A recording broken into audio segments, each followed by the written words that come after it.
Not a matter of if, but when crisis will rock your world. I'm Roshini Rajkumar, crisis strategist, licensed attorney, and host of The Crisis Files. In each case file, we take a look at a controversial, hot topic, sometimes even pulled right from the headlines. Have you ever been asked to complete an employee survey? Ever called an employee tip line or hotline? Have you wondered where does that information go? Beth Lentini Walker is an attorney and CEO of Lumen Worldwide Endeavors. She's here to help us understand because her specialty is compliance, governance, and ethics. She's here for the case file I call Speak Up Culture. Beth, first of all, why do employers want feedback from employees? If you look at a corporation or any entity like a human being, it's a living organism. And like any organism, understanding where you are from a health perspective is really important. For the same reason you decide to check your weight or your blood pressure every day, a corporation needs to understand what's happening throughout the system. And they do this by engaging in surveys or having a hotline so that if there's a problem, you can find out about it earlier rather than later. It's a process of detection and understanding so that you can make better decisions along the way. So help us understand, are these questions for the benefit of the employer only, for the employer and the employee? What's kind of the situation that you recommend? I see this as very symbiotic, right? An organization is only as good as the worst day that somebody is having within it. So it is for the company or the organization that you're a part of, but it is also for every single part of that organization. So it's for the people as well. If it's used properly, it can make a huge difference in having a healthier, happier, more resilient culture. So I think it's a both and. Let's talk about the used properly. I love that you say that because we hear about these whistleblower headlines and stories. We also wonder, what does the employer, what does the organization do with that information? So give us a visual. I'm guessing there's probably a range of what they do with that feedback. There is absolutely a range, and it varies, right? So you have the periodic surveys, or what we call pulse surveys, that are basically like, how are you feeling today? And are there things that you're concerned about? These give insights into the general health and well-being of the people who are responding. But you also have release valves, right? The hotlines and whistleblower lines that allow people, oftentimes anonymously, to be able to say, hey, I think there's a problem within the organization. I may not feel comfortable raising it to my manager, but I want you to know because I care. So if used properly, this is a great way of understanding things early before they create crises within the organization. So you're an expert in compliance. What should employees know as the right behavior, or I guess the regulated behavior that their employers should be doing when it comes to interfacing with employees? So when it comes to interfacing with employees, having a hotline is a great resource, but oftentimes employees don't understand how to use it properly. A hotline isn't there to just provide your gripe of the day. It's really to identify behaviors that are problematic and violate your code of ethics or laws. It is used properly. When it's used properly, employees can give key information to the organization to help the organization root out inappropriate behavior or illegal behavior.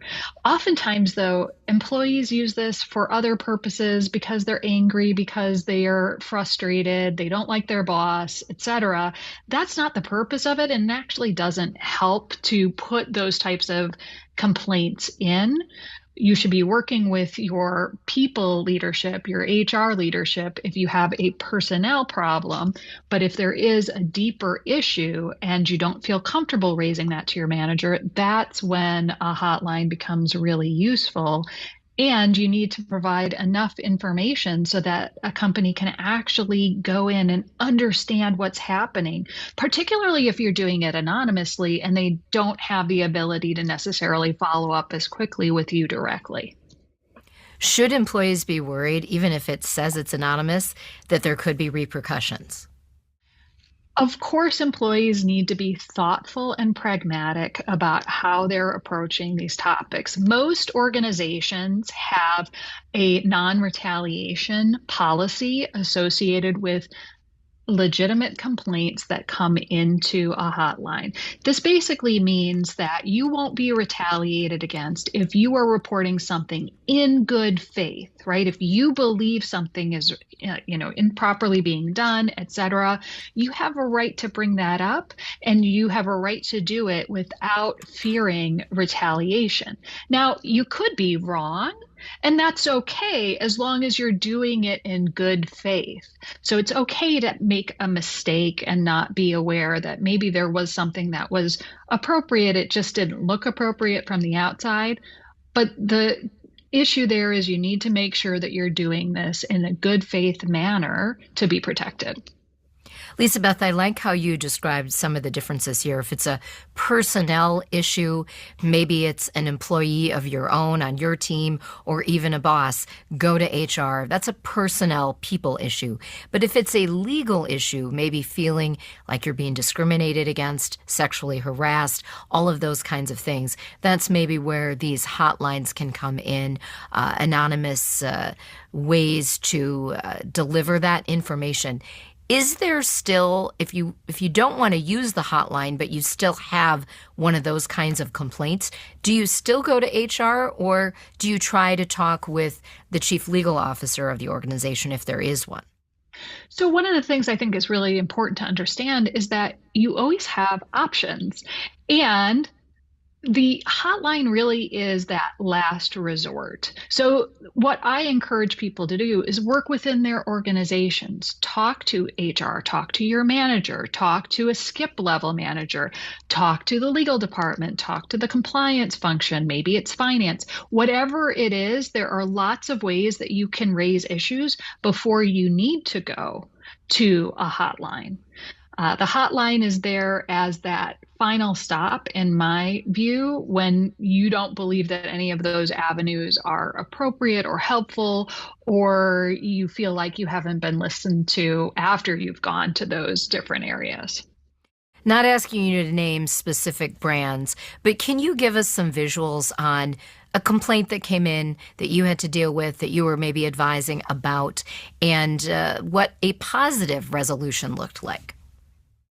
Oh my goodness. Well, I will say that there are lots of brands that have been in the news where things did not go right. You can see them typically on the front page of, the business section in the Wall Street Journal, et cetera. But times when people have raised issues where everything did go right. I've worked with a number of different clients where complaints have come in, and we've been able to work through the process, engage in interviews to understand what actually was happening. There are typically two outcomes that I see. Either one is that complaint was substantiated and there really was a problem, and the company was able to address it and remediate it early without legal action, without other issues. And everyone in those types of situations typically learns and oftentimes can make different choices. What we often see in those types of scenarios is a number of misunderstandings and potentially also some behavior that needed to be addressed. The other outcome is that it isn't substantiated. And even when a complaint is not substantiated, that doesn't mean that there aren't other findings and other things that need to be addressed, whether it's the way that a particular manager is engaging with an individual or their awareness of policies and procedures. There are always learning opportunities. So what I like to see when there's a issue that comes up is that At the end of every investigation, there are clear action steps, even if the matter wasn't substantiated, that allow the organization to learn and grow in a positive way, whether it's through additional training or through additional awareness for the different parties involved. So we call this case file speak up culture. What's your big tip for when it is time to speak up?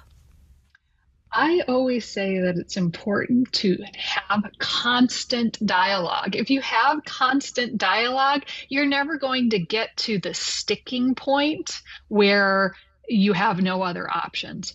But if you have raised issues and those issues are not addressed and you feel like there's an ongoing problem, then that's your sign that it's probably time to take that to the next level.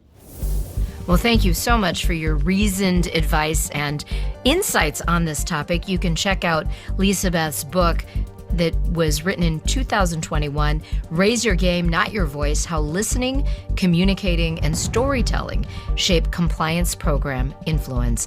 And I know you influence a lot of those programs, so continued good luck with your work. Connect with Lisa Beth and her team directly at lumen-we.com.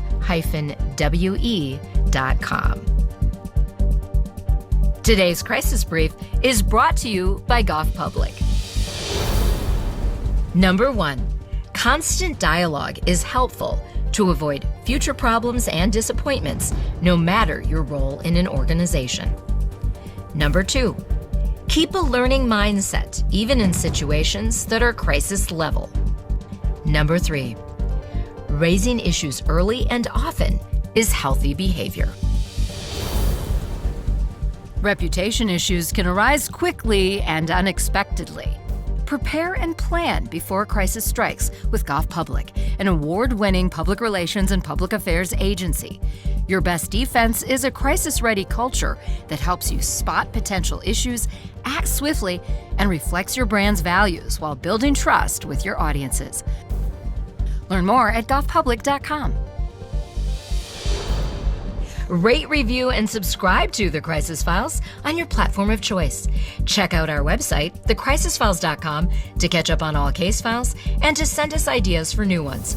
Follow us on YouTube and Instagram at The Crisis Files. I'm Roshini Rajkumar. Join me next time on The Crisis Files.